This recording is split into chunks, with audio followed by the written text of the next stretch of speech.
Pengkhotbah pasal 5 ayat 16 sampai 18. Pelan-pelan saja. Pengkhotbah pasal 5 ayat 16 sampai 18. Kita baca sama-sama ya. 1, 2, 3.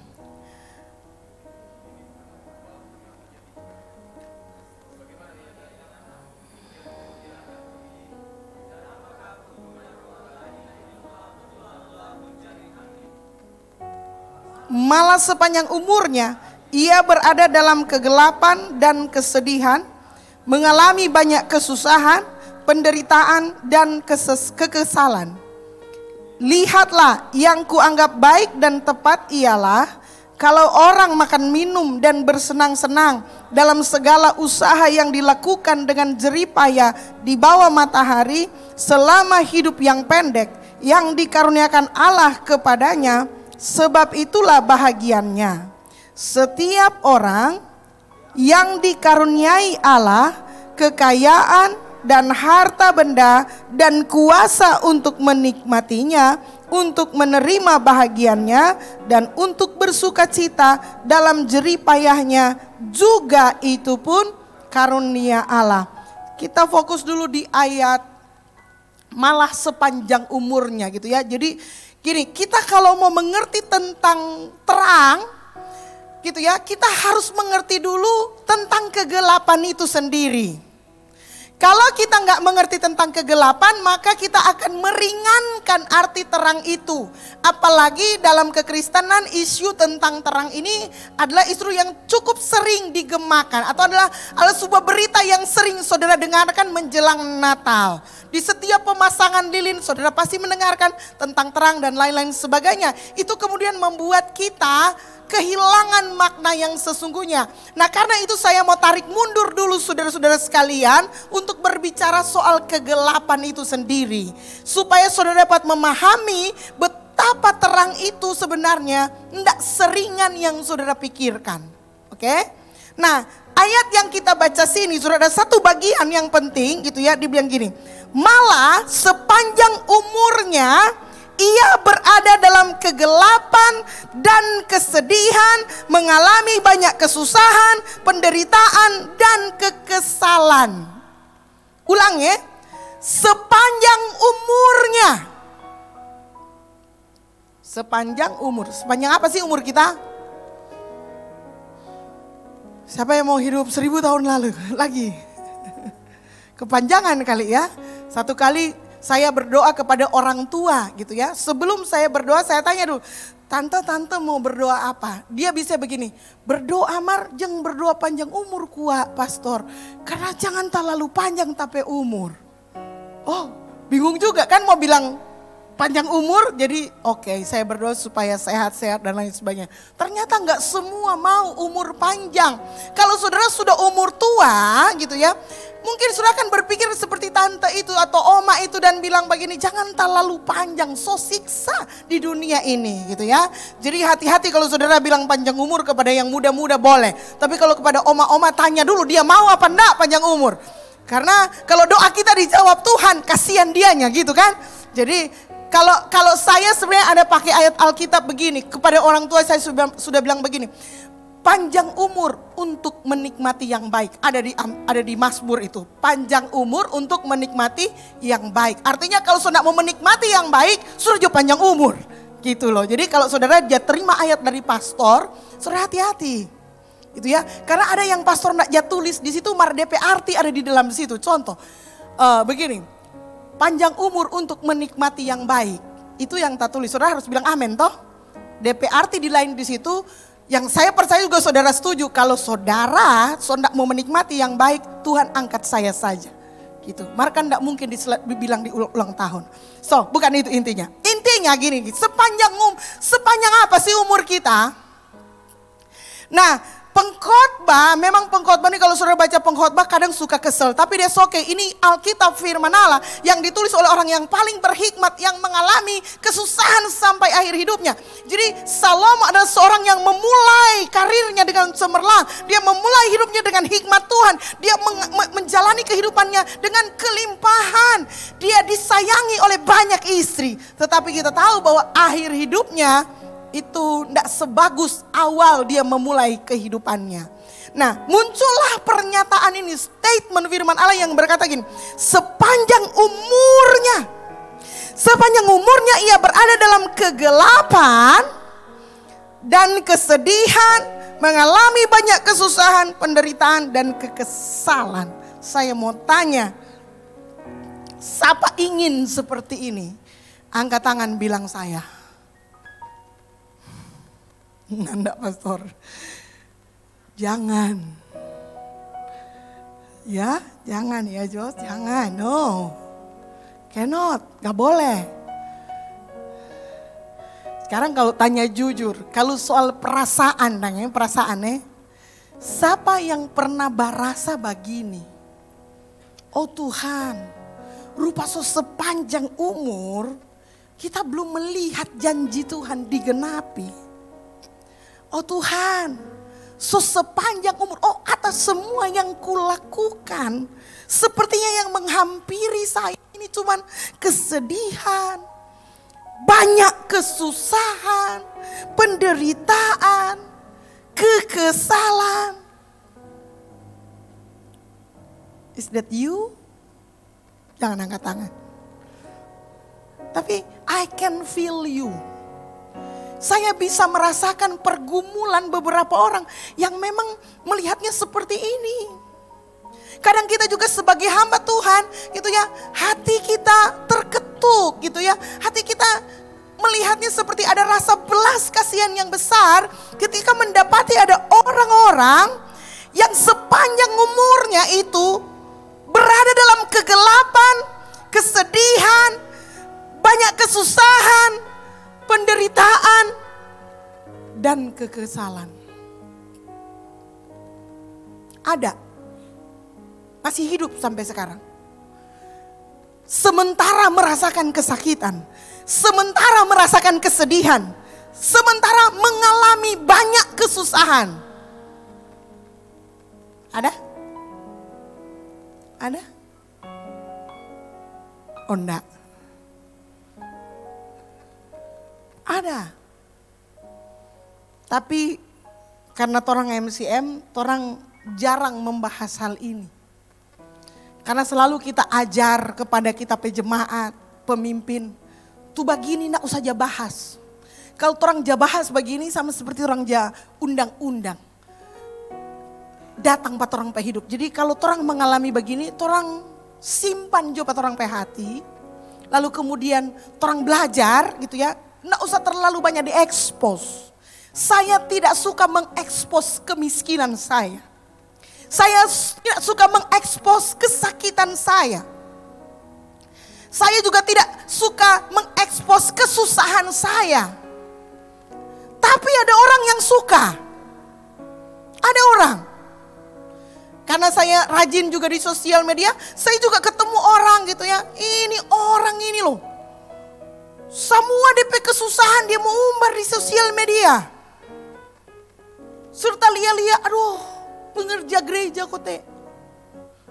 Berapa untungnya mengekspos semuanya ini? Bukankah orang percaya power of word, kuasa perkataan? Semakin banyak orang bicarakan, semakin itu akan datang. Stop it. Kalau saudara nggak mau itu terjadi, jangan klaim lang sampai di sosial media. Sedangkan mau dibicarakan hari-hari, itu mungkin sebaiknya disimpan dalam hati. Karena ini bukan hal yang baik untuk di-expose. Oke? Kalau orang mengalami gini, baiknya apa? Nah gini. Apa yang harus orang lakukan kalau sepanjang umur orang berada dalam kegelapan? Itu dia masalahnya.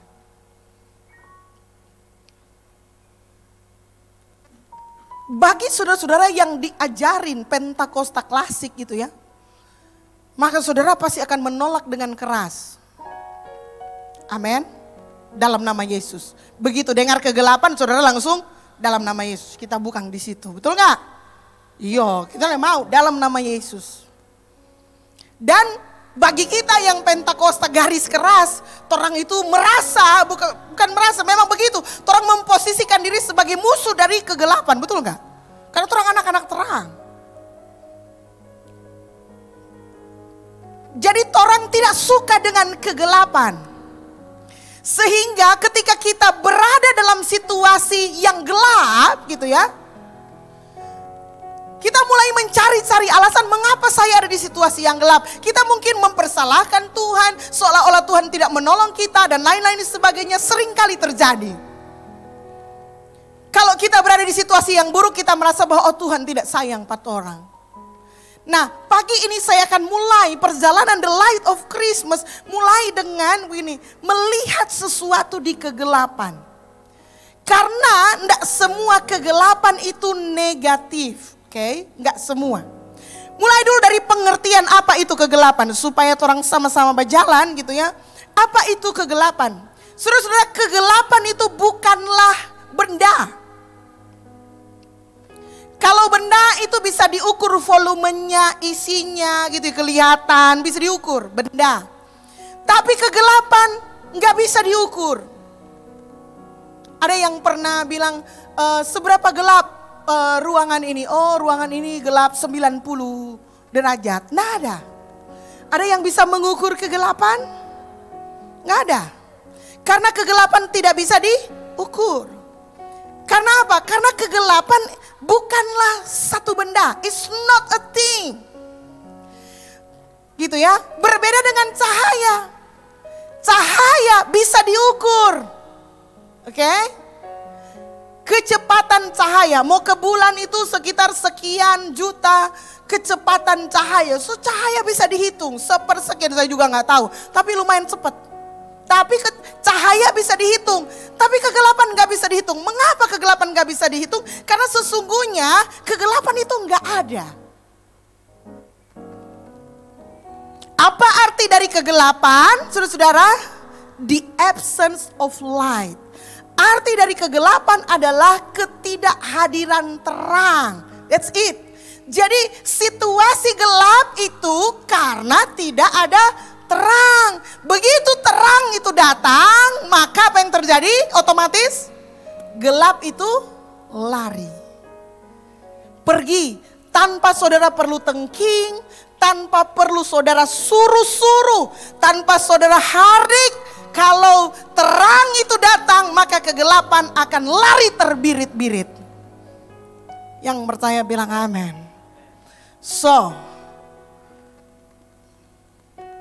Tapi mengapa kegelapan tetap ada? Itu kan pertanyaannya. Kalau kegelapan itu negatif semuanya, mengapa kegelapan itu ada? Nah, saya mau ajak saudara-saudara untuk gini. Berpikir bahwa mengapa Tuhan tidak menghapuskan sama sekali itu kegelapan. Mengapa Tuhan mengizinkan tetap ada kegelapan dan tidak menghapuskan kegelapan itu sama sekali? Itu kan pertanyaan besar. Harusnya pastor kalau kegelapan itu tidak bagus, negatif, Tuhan hapuskan aja. No, Tuhan membiarkan, Tuhan mengizinkan. Tapi saudara-saudara, Tuhan kasih durasi. Sama-sama bilang durasi. Jadi kegelapan itu tidak berkuasa selama-lamanya. Kegelapan itu akan habis masa berlakunya, akan expire ketika ada terang. Itulah pagi hari. Tuhan kasih batas kegelapan berada malam. Tapi tidak selamanya hidup kita malam. Tetap ada pagi. Kalau orang di garis khatulistiwa genap, saudara, 12 jam siang, 12 jam gelap. Tapi saudara-saudara tinggal di northern, tinggal di utara. Orang pas selatan. Dia bilang, semua masuk musim gelap. Bagaimana itu? 3 bulan Mei, orang gak mau lihat matahari. Kok bagaimana ngoni? Stres orang di sini 3 bulan tidak lihat matahari. Jadi itu kebanyakan orang-orang yang ada di sana ambil waktu untuk liburan ke daerah yang lain. Karena dia bilang memang tidak ada matahari 3 bulan. Sedangkan saudara 2 hari juga matahari muncul gelap terus. Saudara, aduh apa yang terjadi ini? Orang ada masa 3 bulan memang matahari tidak jamun. Jadi siang dan malam gelap.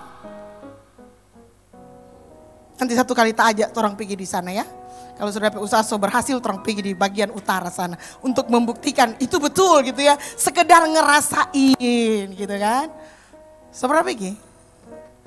Tolong kalau pergi ajak saya dan keluarga.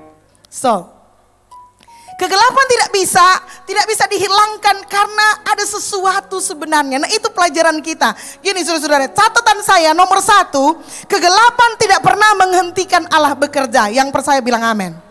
Jadi ada sebuah mitos dalam pikiran kita yang berkata begini, yang memikirkan begini, Allah tidak bisa bekerja dalam kegelapan. No, itu enggak begitu. Enggak begitu. Jadi gini, justru gitu ya, Allah melakukan beberapa pekerjaannya di dalam kegelapan. Justru Allah melakukan banyak pekerjaan besar di dalam kegelapan. Nanti kita akan ke alasannya kenapa. Saya kasih contoh. Berapa banyak di antara saudara yang pernah lihat diamond, real diamond? Berlian yang benar-benar berlian. Di mana berlian diproses? Di sawah di Tondano? Enggak. Di mana? Di Litir? Di Matungkas? Enggak. Di mana diamond diproses? Gini saya kasih tahu, di dalam perut bumi. Betul enggak? Di daerah yang enggak ada matahari sama sekali, di daerah yang sangat gelap gitu ya. Di dalam perut bumi. Siapa yang pernah pergi Batambang atau pernah lihat tambang rakyat di Tatelu atau di Ratu Totok? Pernah lihat? Pernah masuk lubang? Pernah masuk lubang? Itu saya punya teman, dia punya tambang rakyat gitu saudara.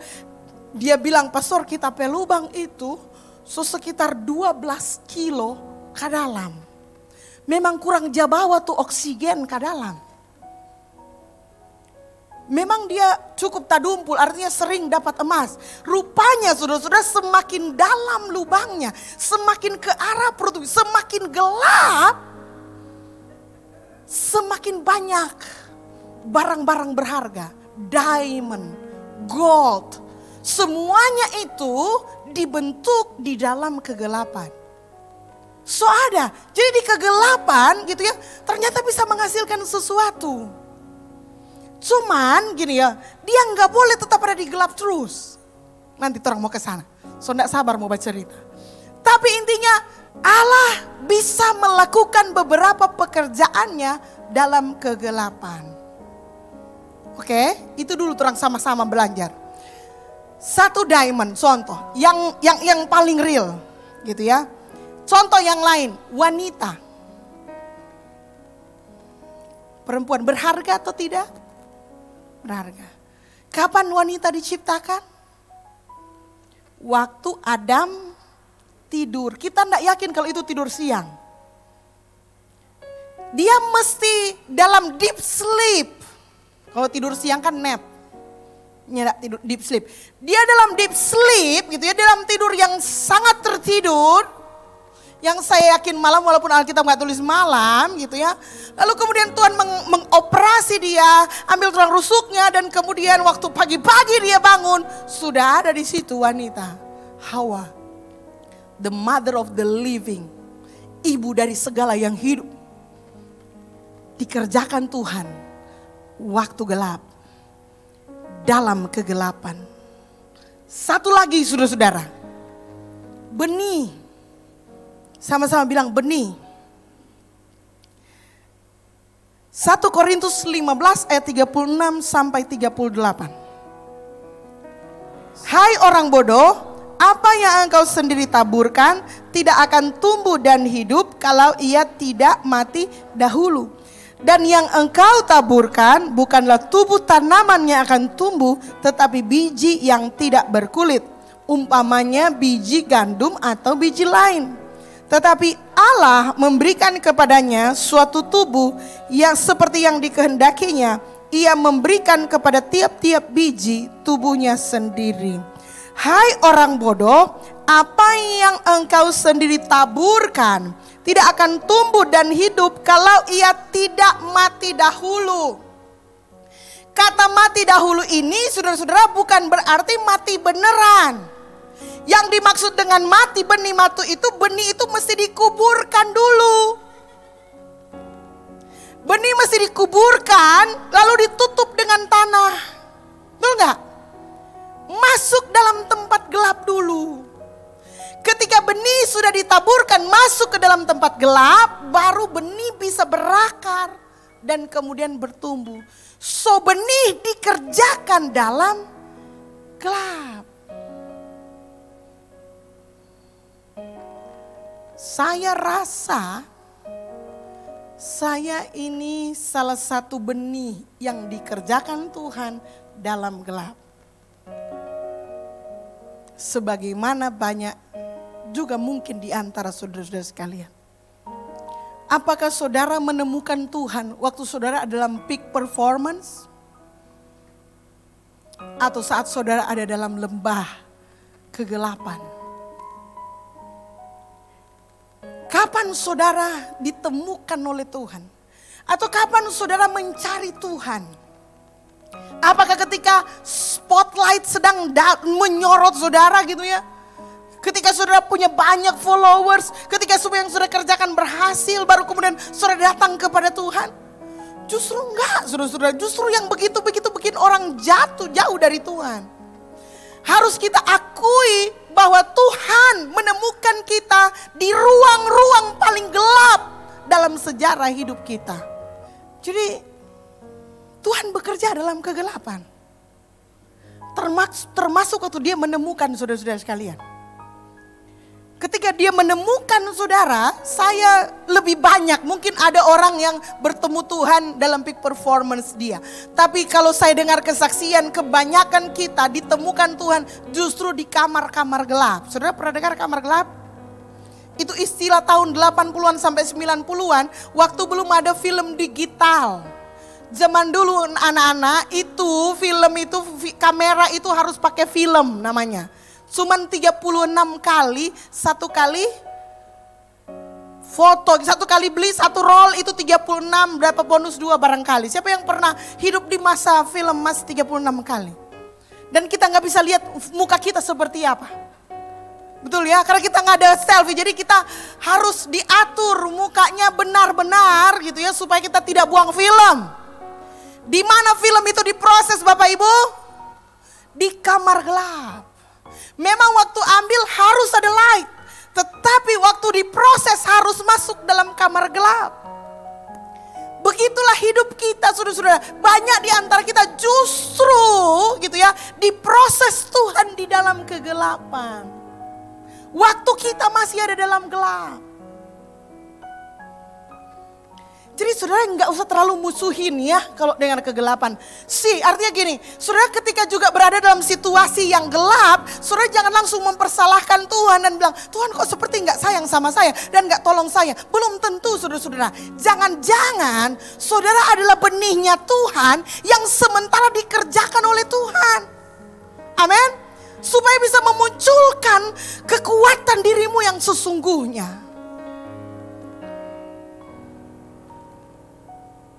Benih itu memang dapat perlakuan yang nggak normal, saudara-saudara. Dia dikuburkan, tahu nggak? Ditutup dengan tanah. Tanahnya pun dicampur tai-tai dikit. Ya nggak sih? Hidup sama serangga. Sudah ditanam, dipukul-pukul lagi. Ada yang diinjak-injak lagi. Itu hidup kita. Tapi that's okay. Kalau Tuhan yang taruh kita di situ. Saudara jangan marah dan saudara mencoba keluar dari dalam tanah dan keluar. Oh gelap di sini, bobo tai di sini. Keluar Jo, saudara akan mati. Saudara harus bertahan dalam situasi itu. Saudara harus percaya bahwa Tuhan sedang bekerja di dalam saudara. Memunculkan hal-hal hebat supaya saudara bisa berakar. Karena kalau sudah waktunya, saudara akan keluar ke permukaan dan saudara akan tumbuh tanpa ada satupun yang bisa menghentikan saudara. Luar biasa Tuhan. Amin ya. Saya sedang menahan diri saudara-saudara untuk nggak membocorkan season finalnya. Dan itu rupanya agak sulit. Tapi begitu saudara, jadi kita harus bersyukur. Karena justru gitu Tuhan, jadi gini, kalau saudara melihat kegelapan jangan dulu terlalu benci sama kegelapan. Sometimes saudara justru membutuhkan kegelapan itu untuk mengeluarkan bagian terbaik diri saudara. Harta yang mahal, yang bernilai, yang ada dalam diri saudara, yang memang hanya bisa diproses dalam kegelapan. For your information, Yesus itu lahir waktu malam kudus. Mengapa setiap Natal, ibadah Natal harus ada malam kudus?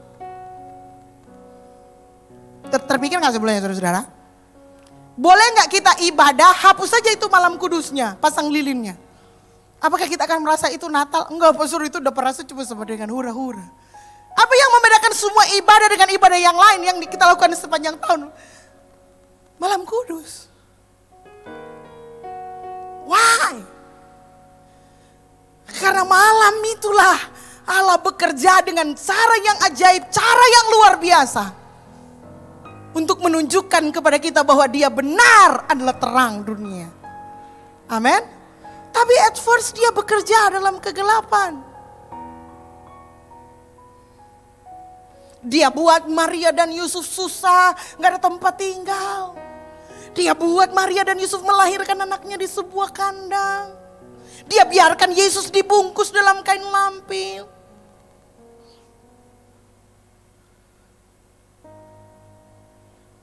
Dia izinkan semuanya itu. Bukan cuma itu sudah bukan begitu, akhirnya sesudah dilahirkan juga. Dia izinkan untuk Herodes membunuh bayi-bayi yang lain. Yang kelihatan semuanya pekerjaan kegelapan. Saudara, bayangkan saudara punya keluarga yang anaknya lahir sama-sama dengan Tuhan Yesus. Betapa gelapnya masa itu. Kalau saudara harus menguburkan anak saudara gara-gara Herodes takut dengan Yesus. Berapa banyak nyawa anak yang mati pada saat itu. Pembunuhan bayi-bayi massal yang kedua dalam sejarah, saudara. Pembunuhan bayi. Hari ini saudara, kalau ada pembunuhan bayi, maka kita akan seluruh dunia akan kompak marah dengan keputusan itu. Tapi tahun itu seolah diizinkan oleh Tuhan. Sedemikian gelapnya pikiran manusia. Sampai membunuh pun dianggap berbuat baik. Dan Yesus lahir di masa-masa itu.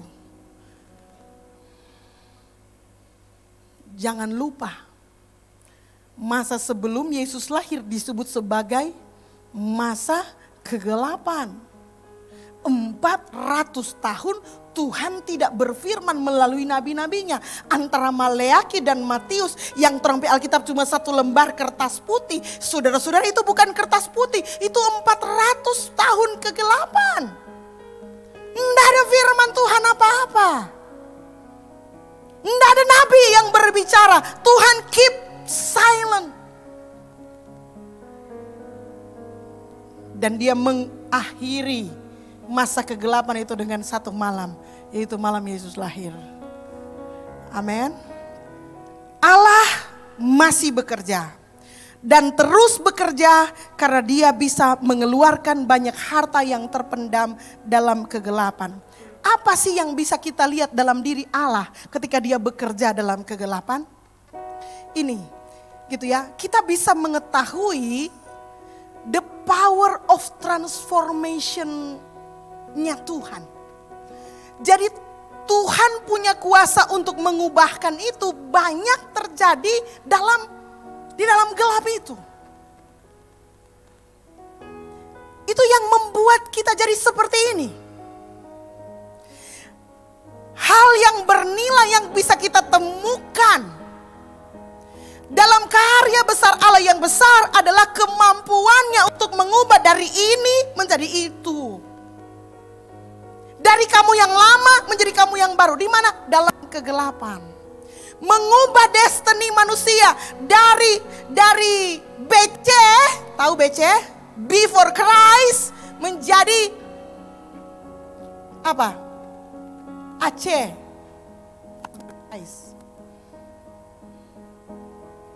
Di tengah BC dan AC ada AD. Anno Domino, tahunnya Tuhan kita.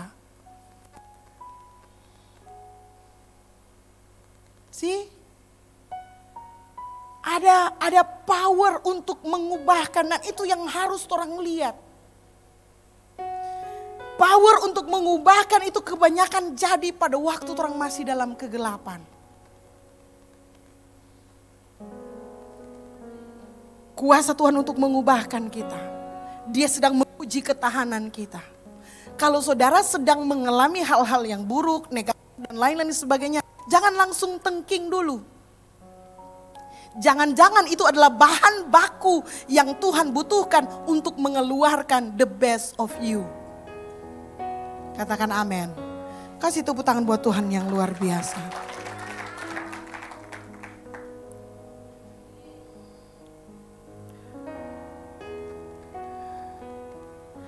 Kata Yesus kepada orang banyak, Yohanes 8 ayat 12.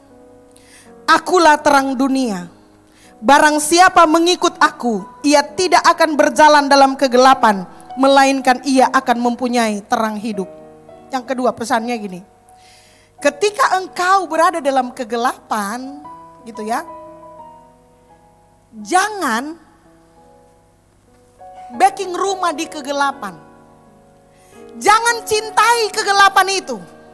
Meskipun kegelapan bisa dipakai Tuhan untuk mengubahkan dan memproses engkau, tetapi engkau dilarang untuk mencintai, apalagi bersahabat dengan kegelapan itu.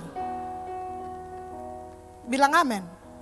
Karena ada banyak orang gitu ya, yang karena sudah terlalu lama hidup diproses dan dia tidak mengerti bahwa dia sedang diproses Tuhan. Akhirnya dia berpikir bahwa sudah memang berarti kita ditakdirkan untuk hidup dalam gelap. No, saudara-saudara, benih itu tidak akan hidup selama-lamanya di dalam gelap. Masa dia bertarung di dalam kegelapan itu adalah masa di mana kuasa Tuhan mengubahkan dia dari sebuah biji, itu ya di Alkitab yang kita baca tadi. Kemudian Tuhan berikan tubuh yang baru, bungkus tubuh yang baru, supaya apa? Supaya dia bisa hidup dalam terang. Dan saudara harus lihat, waktu dia berada di dalam gitu ya, dia bekerja memang luar biasa, tetapi pekerjaan di kegelapan pasti tidak akan lebih cepat pertumbuhannya ketika dia berada dan dia terpapar dengan cahaya. Say amen. Meskipun kita semua diproses dalam proses yang gelap atau di masa-masa gelap kita, saudara nggak boleh berteman dan menyukai kegelapan. Saudara tetap harus berusaha melepaskan segala sesuatunya supaya saudara bisa muncul di terang. Karena yang akan membuat engkau bertumbuh besar kuat itu adalah terang. Katakan amin. Yang di bawah ini tidak boleh dicintai selama-lamanya. Harus bangkit dan berjalan. Sama-sama bilang bangkit dan berjalan. Yesaya 9 ayat 1. Bangsa, orang baca sama-sama ya. Bangsa yang berjalan di dalam kegelapan telah melihat terang yang besar. Mereka yang diam di negeri kekelaman, atasnya terang telah bersinar. Perhatikan kalimat yang pertama. Bangsa yang berjalan dalam atau di luar? Atau di say? Di dalam. So in the darkness. Versi NLT-nya, New Living Translation. The people who walk in the darkness will see a great light. Orang yang berjalan di dalam kegelapan akan melihat terang yang besar. Terang yang sangat terang. Great light. Itu yang saya maksud. Kalau orang tidak pernah mengalami, orang tidak pernah tahu ini kegelapan, betapa pekatnya kegelapan itu, orang tidak akan menghargai betapa terang-terangnya itu. Jadi Tuhan mengizinkan kita untuk gitu ya berada dalam kegelapan, tapi kita tidak boleh berdiam dalam kegelapan. Orang harus berjalan, keep moving, bergerak terus. Karena kalau orang tetap berjalan meskipun gelap, meskipun di tengah kegelapan, maka at the end we will see the great light. Kita akan melihat terang yang besar itu bersinar bagi kita. For those who live in a land of deep darkness, mereka yang diam di negeri kegelaman atasnya terang telah bersinar. Jadi ada waktu di mana kegelapan itu akan berakhir. Oke? So keadaanmu yang sulit yang tadi itu yang kita baca di pertama, apa sih? Sepanjang hidup tinggal dalam kegelapan itu enggak boleh terjadi. Karena kegelapan tidak didesain untuk saudara hidupi selama-lamanya. Kalau saudara mendapati diri saudara berada dalam kegelapan selama-lamanya seumur hidupmu, itu salah saudara sendiri. Karena saudara berhenti berjalan dan saudara malah tinggal dalam kekelaman. You will see light. Engkau akan melihat terang. Tapi akan melihat terang yang lebih besar adalah mereka yang berjalan. Tetap hidup saudara-saudara. Sama-sama bilang tetap hidup. Jangan tinggal dan menyukai kegelapan. Meskipun kita bisa mendapatkan manfaat dari kegelapan. Kalian tidak didesain untuk tinggal selama-lamanya dalam kegelapan. Kalau sampai engkau memutuskan untuk tinggal dalam kegelapan, itu adalah pilihanmu sendiri. Tuhan sendiri tidak pernah merancang itu. Tuhan hanya menggunakan apa yang ada untuk memproses engkau. Tapi Tuhan tidak pernah punya rencana untuk meninggalkan engkau selama-lamanya di sana. Bukan begitu Tuhan kita. Allah kita adalah terang itu sendiri. Dan Dia mau kita juga hidup dalam terang. Katakan amin. Oke? Jadi yang pertama yang saudara bisa temukan dalam kegelapan itu adalah kuasa Tuhan untuk mengubahkan saudara. Yang kedua yang saudara bisa temukan dalam kegelapan adalah dirimu sendiri. Sama-sama bilang dirimu sendiri. Sama seperti Rasul Paulus. Dia bisa menemukan dirinya justru dalam kegelapan.